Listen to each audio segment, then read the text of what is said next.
to go.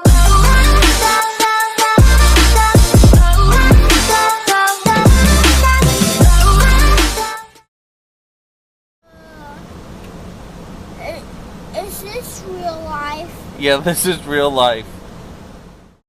Hey, Buc Broadcasters, welcome to a special edition of the Buc Bros podcast.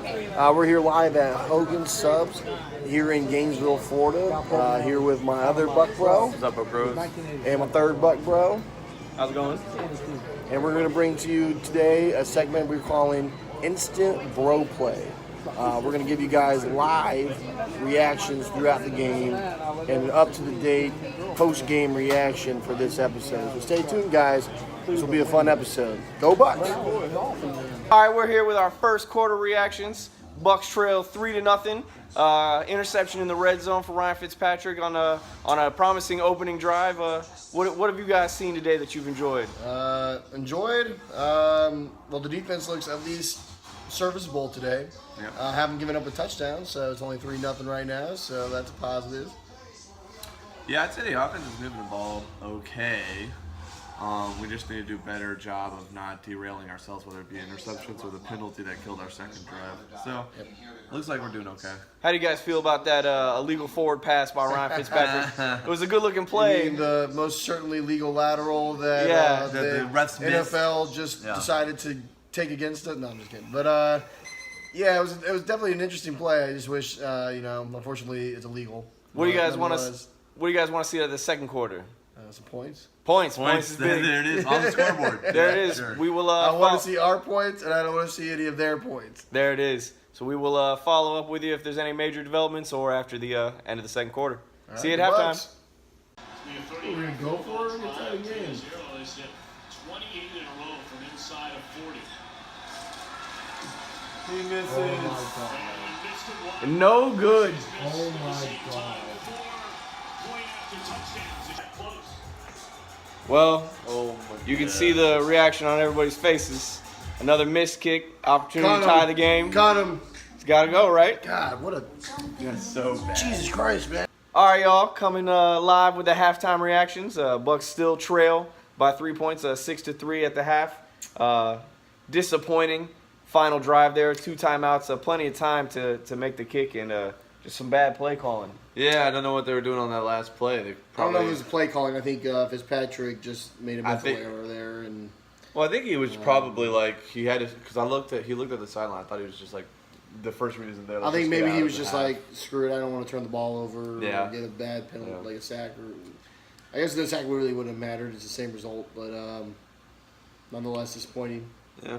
Still, defense has looked a lot better this first half. Yeah, defense. That surprise in the first half has got to be the defense, right? Holding them to 6 points total.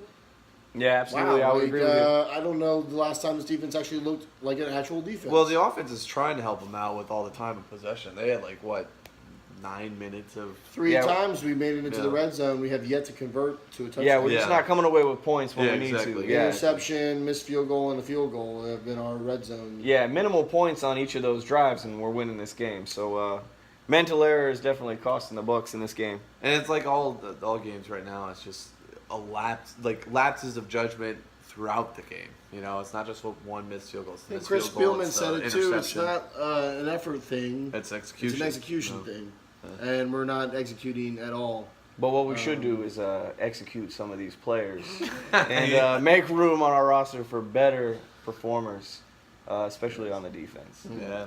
Yes, defensive secondary has not been playing well. What was it, 5 starters off walking the plank after last game? Yeah, and then I say we do the offense next week so we can really clean house. Yeah, there you go. Clean house. Yeah.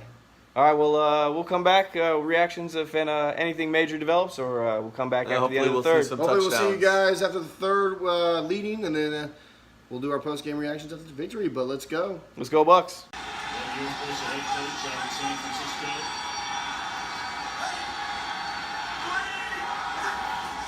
Oh my God.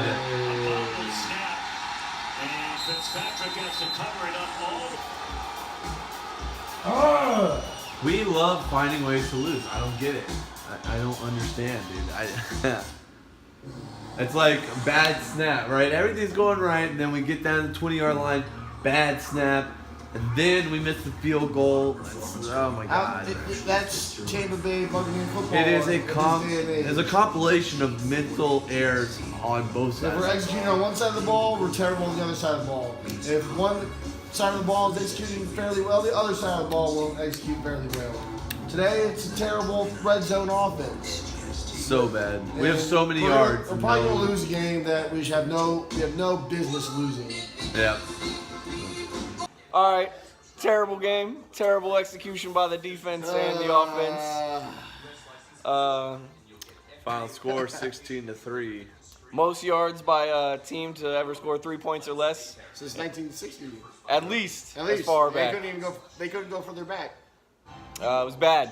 Real bad performance. It's like we find things to do wrong. Yeah, today the defense actually played pretty solidly the entire game. We just found ways to not be able to score or do anything possible to lose the game on the offensive side of the ball. -4 in turnover margin. 4 turnovers, 2 missed field goals. A bad snap that led to only losing teams do. Yeah, true. So there it is.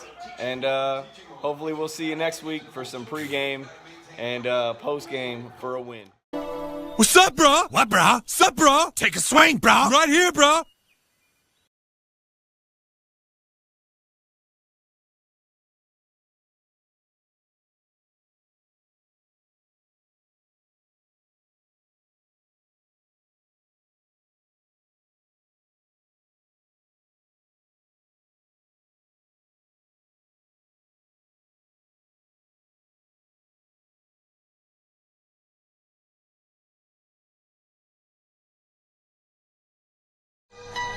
I'm Mr. Solo Dolo.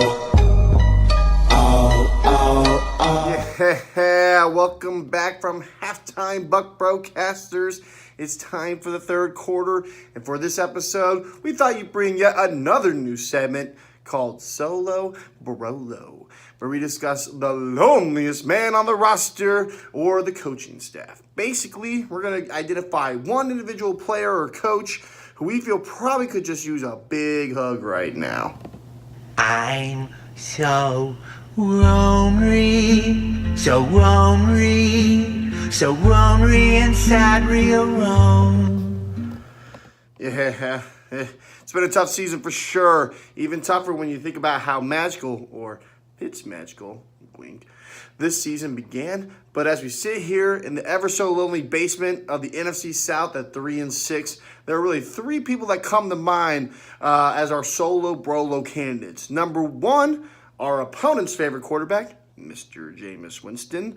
Number 2, our challenged coach, Dirk Cutter. And third, but not least, whoever is kicking for the Buccaneers these days. This time I'm gonna kick that football player to the moon!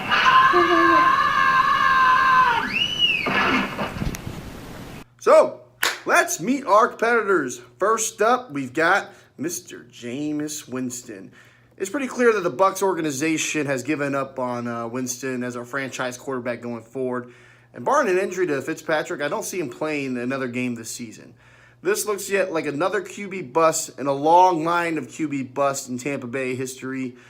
And I know as Bucs fans, this is not what we were expecting, drafting him first overall in 2015.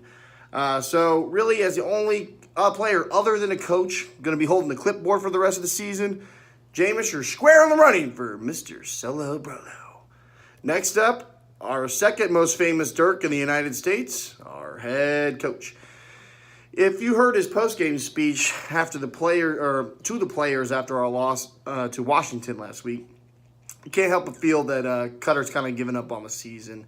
To quote DeMar Dotson, as what he told reporters, the coach basically said to them, "Hey guys, if I had the answers, I'd give it to you, but I don't."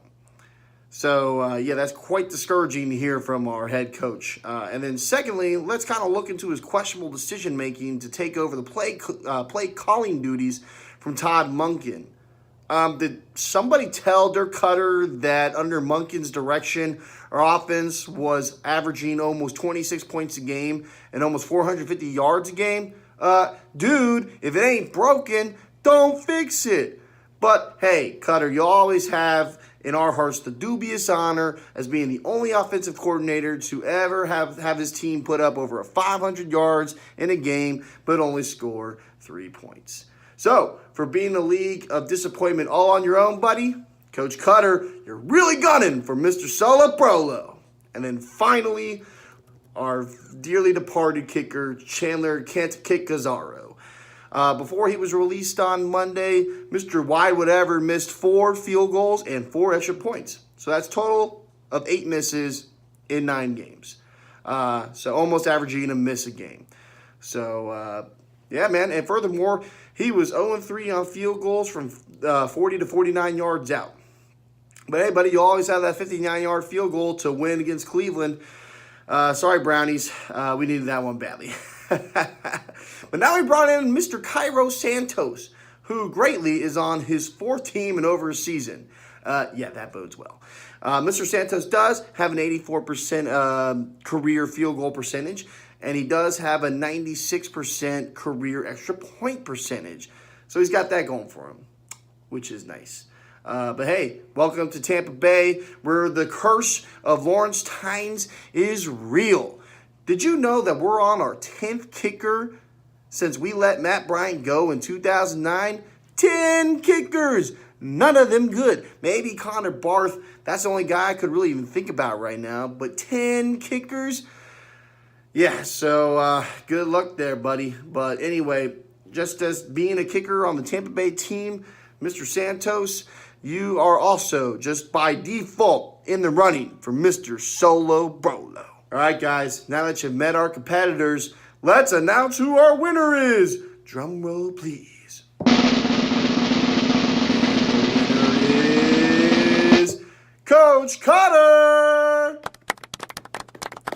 Yeah, man, you finally won something, Mr. Solo Brolo. What a great honor. You know what? You could put that on the resume if and more likely when you're looking for a new job at the end of the season. All right, Buc Broadcasters, we're on to the 4th quarter where Ryan's going to give you all the pre-game analysis of the upcoming road game against the Giants. Go Bucs! We're going to start winning again. We're going to win so much. We're going to win at every level. That's right, Buc Bros. It's the 4th quarter. You know it as the Money Quarter. This week, I'm here to bring you the game preview. The Bucs take on the Giants in New York at 1 p.m. Eastern. The Giants are coming off a close victory against the 49ers, while our Bucs lose again 16-3 against the Redskins. This game, to me, will be between 2 frustrated teams that have tons of talent, but haven't quite put it all together to result in wins.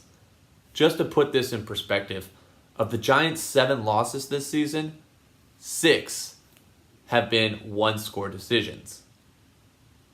Meanwhile, the Bucs have the number 1 offense in terms of yards per game in the league this year, yet we still sit 3-6. I think both teams will come into this game with plenty of heart and a lot to prove, but I think we'll see a lot of mistakes and poor execution on both sides of the ball. For the Bucs, the keys to winning this game are simple. First, we need to limit the Giants' offensive skill players. That's a tall order. Odell Beckham Jr., Saquon Barkley, even Sterling Shepard are all very good skill players. And with our defensive woes as of late, I'm not sure we'll be able to contain them. The only way I see us doing this is by getting pressure on Eli Manning. Blitz to get him under duress, don't give him any time to throw, force Eli into making bad decisions. If we can do this, we'll limit the number of touches those very good skill players have, minimizing their impact on the game. Now, if Eli has all day to throw, I think Bucs fans are in for a long day, while OBJ and company pick our defense apart. Second, the defense needs to create turnovers. Turnovers have been a big disappointment this season, and the Buc Bros have been harping on the Bucs defense all season long for it. Our turnover margin currently sits at -19. That's good for the bottom of the league. 4 worse than San Francisco. You can also see that the Bucs only have 6 takeaways on the season. That's good for second worst in the league. In fact, we haven't had a defensive takeover since week 3. That's 6 straight games where the opponent's offense has kept the ball all game. What kind of shit is that? Finally, we just need to make fewer mistakes. Don't get drive-killing penalties or errors. Let's not throw interceptions when we get into the red zone. Actually, let's score when we get in the red zone. We didn't do that last game. And no missed field goals. This seems like a simple enough thing to do, but for some reason, our team doesn't like to execute well. In the famous words of our great coach John McKay, when asked about his team's execution, I'll go ahead and say, I'm for it. So for our final score predictions, I'll go ahead with the Homer theme and say the Bucs win a close one, 26-23. Let's hope I'm right for the sanity of all Bucs fans everywhere, and as always, go Bucs.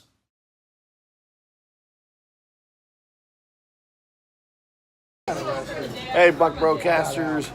Welcome back to a special edition for our 12th episode of Buc Bros. We're here live in Gainesville with my other Buc Bro and our third Buc Bro, who's a little distracted. I'll have to try this again. We got 22. Ready? Cut it. All right, we're getting Bryce in here. The Giants are coming off a close victory against the 49ers in Monday night. Damn it. While OBJ and company pick us apart. That was a good minute segment. Yeah, wrap it up.